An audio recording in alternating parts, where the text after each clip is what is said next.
ஒரு விளையாடியோடு உங்கள் அனைவரையும் சந்திப்பதில் பெருமகிழ்ச்சி. இந்தியா மற்றும் ஆஸ்திரேலியா அணிக்கிடையிலான மொத்தமாக 5 போட்டிகள் கொண்ட தொடர் இப்பொழுது ஆஸ்திரேலியாவில் நடைபெற்றுக் கொண்டிருக்கிறது. ஏற்கனவே 3 போட்டிகள் நிறைவடைந்த நிலையில் முதலாவது போட்டியில் இந்திய அணியும், இரண்டாவது போட்டியில் ஆஸ்திரேலிய அணியும், மூன்றாவது போட்டி சமநிலையில் முடிந்திருக்கிறது. ஆகவே 3 போட்டிகள் நிறைவடைந்ததில் 1-1 அடிப்படையில் இந்த போட்டித் தொடரில் 2 அணிகள் சமநிலையில் இருக்கிறது. ஆகவே 2 போட்டிகள் மீதம் இருக்கின்ற வகையில் 4வது போட்டி இன்றைய தினத்தில் மெல்பர்னில் ஆரம்பமாகிறது.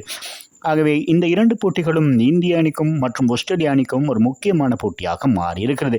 ஏனென்றால் டெஸ்ட் சாம்பியன்ஷிப் இறுதிப் போட்டிக்கான வாய்ப்புகளை தக்க வைத்துக் கொள்ளும் அணிகளில் எந்த அணி இறுதிப் போட்டிக்கு செல்லப் போகிறது என்பதை தீர்மானிக்கும் போட்டியாக மாறியிருக்கிறது. அந்த வகையில் எதிர்பார்ப்பு மிக்க இந்த போட்டியானது ஆஸ்திரேலியா நாணய சூழ்ச்சி வெட்டுப்பட்டு முதலாவதாக தமது அணியை துடுப்பாட்டத்தில் தெரிவு செய்திருக்கிறது.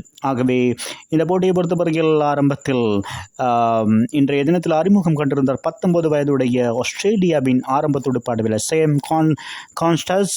19 வயதுடைய இவருடைய அதிரடியான துடுப்பாட்டத்தின் மூலம் பும்ராவின் 4000 நாட்களின் பின்னதான ஒரு சிறந்த பந்து வீச்சின் வழங்கி கொண்டிருக்கின்ற பும்ராவுக்கு எதிராக 6 ஓட்டம் பெற்றுக் கொடுத்த பெருமையை இன்றைய தினத்தில் தனது முதலாவது போட்டியிலே பறைசாற்றியிருந்தார் என்பது குறிப்பிடத்தக்கது. 65 பந்துகள் 4 ஓட்டங்கள் 6 ஓட்டங்கள் 2 இடங்களாக 60 ஓட்டங்களை பெற்று ஆட்டம் இழந்திருந்தார். முதலாவது விக்கெட்டுக்காக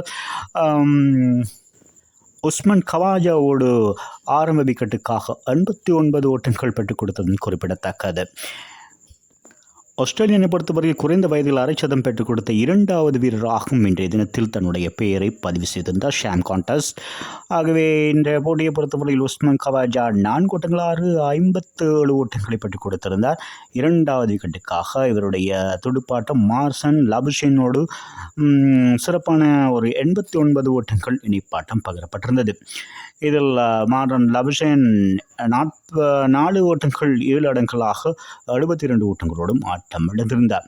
என்றாலும் ஸ்டீவன் ஸ்மித்தோடு அவருடைய 3வது விக்கெட்டுக்கான இணைப்பாட்டம் 85 ஓட்டங்களாக இருந்தது. மார்னன் லபுஷன் சிறப்பாக துடுப்படுத்தாடி அரைச்சதம் கடந்தோடு ஸ்டீவன் ஸ்மித் இன்றைய தினத்தில் மீண்டும் ஒரு அபாரமான துடுப்பாட்டத்தினை ஆட்டம் இழக்காது பெற்றுக் கொண்டிருக்கிறார். 4 ஓட்டங்கள் 5, 6 ஓட்டங்கள் 1 இடங்களாக 68 ஓட்டங்கள்.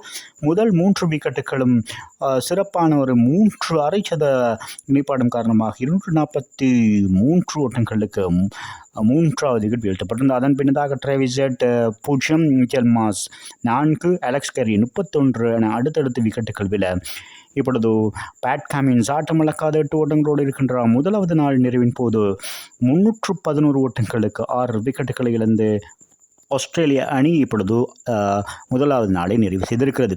ஆகவே ஸ்டீவன் ஸ்மித்தை பொறுத்தவரை பாக்ஸிங் டே தினத்தில் ஆரம்பமாகின்ற போட்டியை பொறுத்தவரையிலுடைய துடுப்பாட்டம் 115.33 என்ற சராசரியோடு 346 ஓட்டங்களை பெற்றிருக்கிறார் 8 இன்னிங்ஸ்களிலே.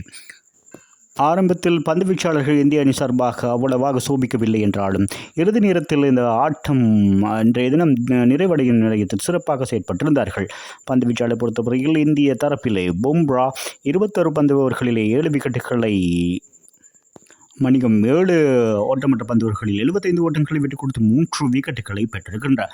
24 விக்கெட்டுகளை பெற்றிருக்கிறார் இந்த ஆஸ்திரேலியா சுற்றுப்பயணத்தின் போது பும்ரா என்பது குறிப்பிடத்தக்கது. 4000 நாட்களுக்கு மேலாக எந்த ஒரு வீரருக்கும் 6 ஓட்டங்களை பெற்றுக் கொடுக்காது இருந்த இன்றைய தினத்தில் 2 6 ஓட்டங்களை பெற்றுக் கொடுத்திருந்தார் இன்றைய தினத்தை அறிமுகம் கொண்ட ஷாம் கான்டஸுக்கு என்பது குறிப்பிடத்தக்கது.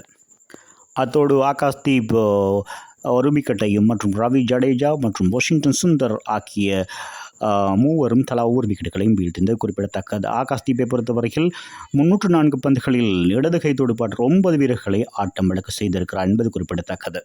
ஆகவே மீண்டும் ஒரு விளையாடி உங்களை சந்திக்கும் வரை உங்களிடமிருந்து விடைபெறுங்கள். அன்பின் பதிலை தாஸ். வணக்கம் அன்பு சொந்தங்களே.